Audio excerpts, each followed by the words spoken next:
ஷாய் Bharat Mata Parvati Madurai Meenakshi Delhi to Tamil Nadu, Tamil Nadu to Delhi வரைக்கும் நீதிமன்ற கோர்ட்டில் தக்க தண்டனை கொடுக்கல, அரசியல்வாதி கொடுக்கல.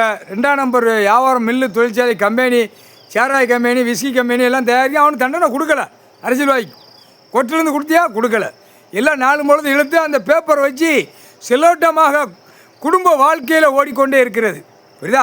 குடும்ப வாழ்க்கையோடு நடத்தி கொண்டே போய்கொண்டே இருக்கிறது. முக்கால் சத்தியம் தப்பு செய்ததுக்கு நான் பூமியில் கொடுக்கல அப்படின்னு கடவுள் பரமசிவன் பூமியில் 7 ஜென்மமாக கொடுக்கல, தண்டனை கொடுக்கல. 7 ஜென்மமாக ஆடாத ஆட்டம் ஆடி இந்த ஜென்மத்தில் டெல்லி டு தமிழ்நாடு, தமிழ்நாடு டெல்லி உலக நாடு மானிட பிறவி கிடக்கான்.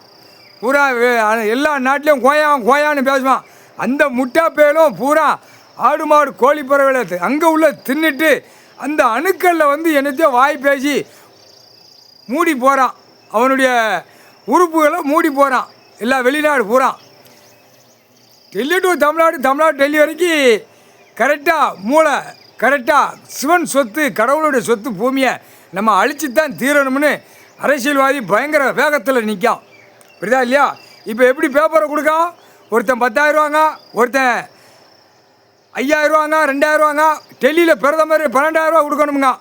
ஒரு ஆதார கார்டு ரேஷன் கார்டில் பெண்ணுக்கு 12,000 ரூபா கொடுக்கணும்னு இப்போ அவன் டெல்லியில் கணக்கு எடுத்துக்கிட்டு இருக்கான். இது என்ன விளையாட்டா அந்த கேள்வி கேட்கார். அப்போ இவங்க இப்போ தமிழ்நாட்டில் மாட்டிக்கிட்டான் 2 பேரும். 2 கட்சிக்காரனும் குழல் ஊதி கொட்டு மேலே வாசிட்டான். நான் 10,000 ரூபா கொடுக்க, ஒருத்தன் 2,000 ரூபா கொடுக்க, 3,000 5,000 ரூபா கொடுக்கணும்னு மாட்டிக்கிட்டான். இப்போ டெல்லியில் பிரதமர் அதை அவன் எடுத்துக்கிட்டு இருக்கான்.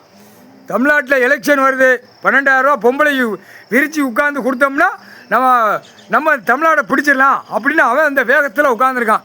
இல்லை, தமிழ்நாடு பிடிக்கணும்னு நீ நினைக்கடா. தமிழ்நாட்டிலேருந்து டெல்லி வரைக்கும் அரசியல்வாதியாக இராணுவ வானரப்படை, முப்படை விமானப்படை எல்லாமே ஒட்ட வலிச்செல்லிட்டு வந்துடுவான். அதான் கணக்கு. அரசியல்வாதி ஊடால நினச்சி காலை 2 தோளில் தூக்கி போட்டு பேசுதான். ஒரு 2 பேர் 5 பேர் உட்காருதான் நாற்காலி சேரில் உட்காந்து. இவன் காலை அவன் மேலே போடுதான், அவன் காலை இவன் மேலே போட்டு. இது நம்ம கைக்குள்ளே இருக்க இராணுவ வீரர், நம்ம கைக்குள்ளே இருக்க நம்ம சட்டத்துலலாம் ஓட்டை இருக்குது, நமக்கு வழக்கறிஞர் இல்லை, நமக்கெல்லாம் காப்பாற்றி நமக்கு போகிற அதில் நம்ம கையில் இருக்குது. இது என்ன வருமா அப்படின்னு அவன் முற்றுப்புள்ளி வைக்கான். கடவுள்கிட்ட மோதாடா, பேசாதீங்க, பொத்தி போங்கடா அரசியல்வாதி. நீ அரசியல்வாதி கவர்மெண்ட் லாயரு, பிரைவேட்டு லாயரு எல்லாம் நியமித்து வச்சுருக்க.